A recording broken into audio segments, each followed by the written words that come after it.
mag bu naan ndox bu tàng suukar see tax yàlla ji boo gisee ñu koy jullil ak di ko wooral dañu am yaakaar dugg suba ajana man bu ma leeroon leer yàlla li ma koy jullil ak di ko wooral yëpp bu ma deewee safara laa jëm du ma julli du ma woor xam ndax jox ngeen ma nopp bu baax. ñoo ngi leen di dalal jàmm ci seen vidéo bu bees tey dañuy ñëw ci Kaliphone te defe naa ni dès le début lépp leer na wane na moom ci boppam ni lépp lu muy def par intérêt la ba ci jaamu yàlla. kon bu ma jëlee sama temps yëpp naan Macky tamit dafay fekk tamit am na lu ma bëgg ci Macky kuy xeex lu ne am nga ci bëgg nga ci dara. Kali balaa ñuy ñëw ci Macky wan nga ñu ni yàlla ci boppam bu dul woon lu neex wala lu naqari li mu la dig doo ko jaamu à la base man bu la alalu àddina tiitalee du ma bett waaye nag yàlla da nga koy jaamu ngir moom ak li mu doon ñun bëgg aljana wala ragal safara taxul ñu koy jaamu. Ousmane Sonko ñi ko topp naan Sonko ñëpp dañ bëgg dara muy ñi toog ci réseaux sociaux yi di yuuxoo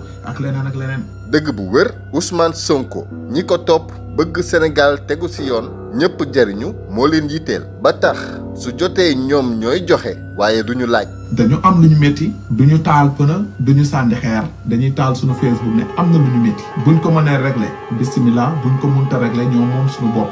c'est pas forcé tamit pour ñu régler ko. c'est pas forcé pour état bi ne bismillah dégg nañu li ngeen jooy nii ak nii la. c'est pas forcé. mais dañ leen bëgg a wax ku la yëg nekkal la ci naaj bi nga war ko mën a nekkal ci keer gi. parce que lu ñuy def xam ngeen bu baax dafa métti. nekk ci dëgg di dox ci dëgg sa lépp day leer waaye ku nekk ci lëndëm di dox ci lëndëm lu metti di nga ko dund wax dëgg lu yomb la li metti dëgg mooy gémmiñ bi war a tudd yàlla nekk di génne ay neefere ndax alal li àddina. ngay dox biir Paris nit di la dogaale. kon loolu mooy diir tey man sama sécurité mu ngi en danger. loolu nag duma ci sori Kali loo ñu foog waa jooju ñaata nga ko fay pour mu nangu nga saaga yaayam yow loo am ci saaga yi mu saaga sa yaay. mise en scène bu metti bii yëpp pour tilimal Pastef nga foog ni gisuñu ko. tey jii bu ma doxoon nit jël paaka jàmm même bu dee dañ koy tëj 2 ans man boobu dee naa après moom mu tëdd benn 2 ans 3 ans ñu libéré ko sama njaboot sama doom ku leen di jox dépense tey.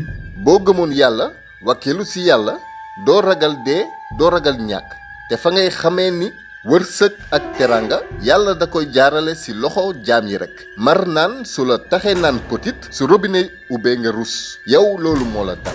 donc war nañu xool Kaliphone ñoom Bah Diakhaté ñu teg leen dans de très bonnes conditions. parce que lu ñuy def liggéey bu am solo la pour pouvoir. parce que pouvoir la moo pouvoir parti au pouvoir. kon képp kuy xeexal parti au pouvoir rawatina nag nga toog ci réseaux sociaux yi di wax. war nañu la xool yaay kan ñu taxawul. loolu rôlu état la. Kali président waxul loolu de président nee na yéen ñi nekk ci réseau yi di saaga Sonko ak ñi mu àndal ak nu mu mën a demee dina lijjanti seen cas. parce que réew mi booy déglu réseaux sociaux yi di déglu rajo yi ak télé yi da nga naan Sénégal a ngi tàkk Sénégal a ngi jeex alors que loolu yëpp ay caaxaanu kese la. donc nag moo tax dañoo mérité. dañ leen di wax gars yi ñu ngi fay Sénégo di fay Sénéweb di fay ay sans limite te sites yooyu favorable ñu état bi fu ñuy waxee lu ñaaw état bi sites yooyu ñoo koy teg mais état bi bu boon jàllale benn 1 minute ci programme am sites yooyu la koy jox te ñun sites yooyu ëpp ñu visibilité yéen a ngi ci réseau yi loolu nag moo dul considération. maanaam daal da ngeen bëgg état fay leen pour ngeen di teg seeni programme. waaw góor dafay tax nit ki gën a góorgóorlu te réseau yi neexul xam ngeen ci dara sama gars yi mais ñun lu ñu bëggoon rek pour suñu message na jàll te bañ fi ñëwee par respect leen ko waxee dañuy geler suñu activité ci réseaux sociaux yi ba yàlla def ñu waxtaan ak ñoom pour wax leen lu nu métti mooy considéré wuñ parce que bu doon xaalis kese la man nee naa leen y a même pas une semaine PDG Doro Gueye defaral na ma teraanga te xam nañ PDG Doro Gueye bu yëkkati la may lu mu ndaw day doon benn 1 million. kon bu doon xaalis bi la duma toog fi di jooy téléphone bii may wuyoo nii mën naa ne 1800 et quelques euros lay jar muy 1 million ak lu teg PDG Doro Gueye moo ma ko jox. mais considération la ñu wax. Kali nag yow kon waroo wax ñu ngi lay graisser wala da nga bëgg dem palais comme Koura Macky. bu ñu gisee tey président di dugal des moyens ci diaspora bi. dugal France 60 000 euros dugal Amérique dugal Japon dugal. dans tout ça ana ñoom Kaliphone tey ñoom Kaliphone di def liggéey bi nga xamante ni gars yi ci diaspora bi ñu jox moo leen boobu defuñu liggéey boobu faaw nga génn nga wax.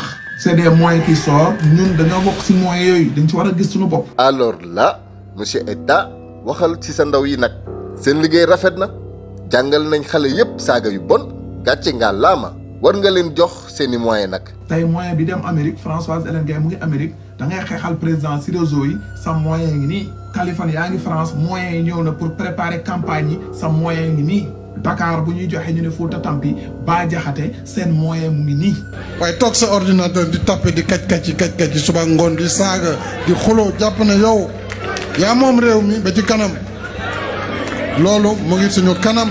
Kali le fait que joxuñu leen seeni moyens tamit est-ce que du li ngeen échoué seen mission moo tax parce que yéen communiqué woo leen da ngeen saaga effet contraire ngeen def à ce stade mbaa am nga moyen de pression sur état bi. mais de toute façon liñ nga wax bëri na lool mais man maa ngi toog a gëm sama rëbb incha allah nee naa leen it Adji Raby Sarr xam naa dafa tëdd mu tax sax bëgguma ko déranger wax dëgg fa yàlla mais bu ma ko woowoon dama bëggoon nettali si làmmiñu borom mu nettali leen fii lu mu dund même bu ko waxul fii man am na lu ma jot a wax bëri na trop mun naa leen koy tegal benn par benn ngeen di dégg ngeen xam lu bëri. ñoo ko déggandoo Kali am na ay audio Adji Sarr li leer moom mooy du en défaveur de Ousmane Sonko donc forcément moyen de pression contre état la on peut s'attendre Kali changé waat veste Ousmane Sonko rek moo si sonn ndeysaan Kali nga daan ko défendre mais tey fu wax bone nga teg ko si deram bu sell boobu loolu loo si jublu woon Sonko lu mu la def ba tax ngay wax yu bon te muy sa moromu jullit bu dee jullit nga bien sûr. man Ousmane Sonko defuma dara. ñi ma def dara mooy ay nitu Ousmane Sonko yi nekk si réseaux sociaux yi ñoo ma def dara. Ousmane Sonko defuma dara wax dëgg fa yàlla. mënoon naa live ba l'an 2020 du ma ne sax Ousmane Sonko sa tuñ yi gudd na. ay nitu Ousmane Sonko ñoo may saaga du matin au soir te comme man xam naa fi gars yi teg Ousmane Sonko ma xam ne bu ma dóoree foofu dina métti ma dóor foofu. yow de woon nga baalu Sonko ak personnellement ku la nawoon laa xam nga si dara mais niveau bi nga wàccee sa bopp ndax fayuwantoo ak alali àddina du woon sa place tey nag waxtu gàcce moo jot te wax dëgg yàlla tàmbaleegul sax ndax 14 bakken yi seen caaxaan yi yàq dinañ leen topp seeni sët fii ak 7 génération duma la ni nga delloo si sa xel nag da nga wàcc sa ànd moo tax di nga fande Sénégal wóolootu la te pouvoir du seetaan ngeen koy taqal vous serez tous tout simplement effacés de la scène même soo leen laalee ay milliards tamit di ngeen xam ni dignité amul njëg ci kaw suuf état daf leen gën a muus laa décrédibiliser ne leen yéen ñëpp ba pare loo leen waxati du saf xorom seen moyen de pression mënul am poids ndax ñëpp xam nañ ni doo leen ay nitu dëgg